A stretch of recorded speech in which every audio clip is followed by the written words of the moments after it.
कुछ दिन बाद सदर ट्रंप को दूसरी मुद्दत के लिए ओहदा संभाले 1 साल पूरा हो जाएगा और इस 1 साल में तिजारत से लेकर कई आलमी तनाज़ात के हवाले से अमरीकी पॉलिसी को इंतहाई तेज़ी से और हैरानकुन अंदाज में शिफ्ट होते देखा गया। और सिर्फ अमरीका के यूरोपीय इत्तेहादियों के लिए ही नहीं बल्कि ट्रंप का ये साल जनूबी एशिया में अमरीका के देरीना इत्तेहादी भारत के लिए भी बहुत भारी साबित हुआ। सदर ट्रंप ने जहाँ अपनी टैरिफ पॉलिसी पर अमल करते हुए भारत को सबसे ज़्यादा निशाना बनाया, तो वहीं पाक भारत जंग में अपनी सालिसी और 6 या 7 तैयारे गिरने का बार बार जिक्र करते हुए अपने दोस्त वज़ीर आज़म मोदी की शर्मिंदगी में मुसलसल इजाफा कर रहे हैं और ख़ुद वज़ीर आज़म मोदी मुसलसल खामोश हैं। हालिया दिनों में ट्रंप ने नरेंद्र मोदी के हवाले से 2 ऐसे बयान दे दिए हैं जिस पर वज़ीर आज़म मोदी को फिर ट्रोलिंग का सामना है। वेनेजुएला पर हमला करने के बाद परसों सदर ट्रंप ने एयरफोर्स 1 में सहाफ़ियों से गुफ्तगू की और भारत की जानिब से रूसी तेल की खरीदारी में कमी पर कहा कि नरेंद्र मोदी जानते थे कि मैं खुश नहीं हूँ, इसलिए वो मुझे खुश करना चाहते थे और मुझे खुश करना अहम था। और अब सदर ट्रंप ने एक और तकरीब से खिताब करते हुए तंज़िया अंदाज में कहा है कि भारत ने 68 अपाची हेलीकॉप्टर्स खरीदने का ऑर्डर दिया था और वो 5 साल से इंतजार कर रहे थे। वज़ीर आज़म मोदी मुझसे मिलने आए और कहा कि sir may I see you please. I mean, I had India coming to me, sir. I've been waiting 5 years. India ordered 68 Apaches, and Prime Minister Modi came to see me. Sir, may I see you, please? Yes. I have a very good relationship with him. He's not that happy with me because, you know, they're paying a lot of tariffs. Trump के इन दोनों बयानात पर वज़ीर आज़म मोदी खुद तो हमेशा की तरह खामोश हैं, मगर भारतीय अपोजिशन इन बयानात को बहुत उछाल रही है और वज़ीर आज़म मोदी पर कड़ी तनकीद कर रही है। कांग्रेस ने मौक़िफ़ इख्तियार किया है कि ट्रंप के सदर बनने के बाद नरेंद्र मोदी बिन बुलाए अमेरिका चले गए। ट्रंप कहते हैं कि मोदी ने मुझसे कहा कि सर क्या मैं आपसे मिलने आ सकता हूं प्लीज़, तो मैंने कहा हाँ। कांग्रेस ने मज़ीद लिखा कि आपको याद होना चाहिए कि दुनिया के रहनुमाओं में मोदी वाहिद लीडर थे जिन्हें रिसीव करने के लिए ट्रंप दरवाजे तक नहीं आए थे। अब समझ आ रहा है कि ऐसा क्यों हुआ था।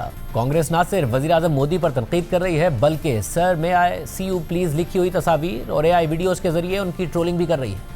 साथ ही ट्रंप के इस दावे पर भी वज़ीर आज़म मोदी का मजाक उड़ाया जा रहा है कि उन्हें खुश करने के लिए भारत की जानिब से रूसी तेल की खरीदारी में कमी की गई। कांग्रेस की जानिब से वज़ीर आज़म मोदी का एक पुराना बयान भी शेयर किया जा रहा है जिसमें वो कह रहे हैं कि मुझे रूसी तेल की खरीदारी के हवाले से अमेरिका को नहीं भारतीय आवाम को खुश करना है। रशिया से इन दिनों पेट्रोलियम वगैरह लेता हूँ। लोगों ने मुझे कहा साहब ये अमेरिका नाराज हो जाएगा, तो अरे मैंने कहा किसी को खुश करना है तो मुझे 140 करोड़ लोगों को खुश करना है, मुझे और किसी को खुश नहीं करना। They wanted to make me happy, basically. He wanted to, Modi's a very good man. He's a good guy. He knew I was not happy, and it was important to make me happy. इसी तरह कांग्रेस के रहनुमा और भारतीय opposition leader Rahul Gandhi भी वज़ीर आज़म मोदी का मजाक उड़ाते हुए नरेंद्र सरेंडर का बयानिया दोहरा रहे हैं। बीजेपी RSS वालों को अब मैं अच्छी तरह जानता हूं, इन पर थोड़ा सा दबाव डालो, थोड़ा सा धक्का मारो, डर के भाग जाते हैं ये लोग। जैसे उधर से ट्रंप ने एक इशारा किया, फोन उठाया, कहा मोदी जी क्या कर रहे हो, नरेंद्र सरेंडर,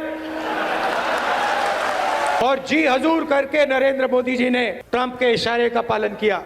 गुज़िश्ता साल मई में होने वाली पाक भारत जंग के बाद अमेरिका के सदर ट्रंप दर्जनों दफ़ा ये बयान दे चुके हैं कि उनकी सालिसी के बाद पाकिस्तान और भारत जंगबंदी के लिए राजी हुए थे। पाकिस्तान तो ट्रंप की सालिसी का एतराफ़ करता आया है। साथ ही पाकिस्तान का ये मौक़िफ़ भी है कि भारत ने जंग रुकवाने के लिए अमेरिका से रब्ता किया था, मगर भारत की जानिब से ट्रंप के मौक़िफ़ को अब तक तस्लीम नहीं किया गया और ये बयानिया बनाया जाता रहा है कि पाक भारत जंगबंदी में अमेरिका का कोई किरदार नहीं था, बल्कि पाकिस्तान की दरख्वास्त पर भारत जंग रोकने के लिए राजी हुआ था। मगर खुद भारतीय अपोजिशन भी मोदी हुकूमत के दावे को तस्लीम नहीं कर रही है।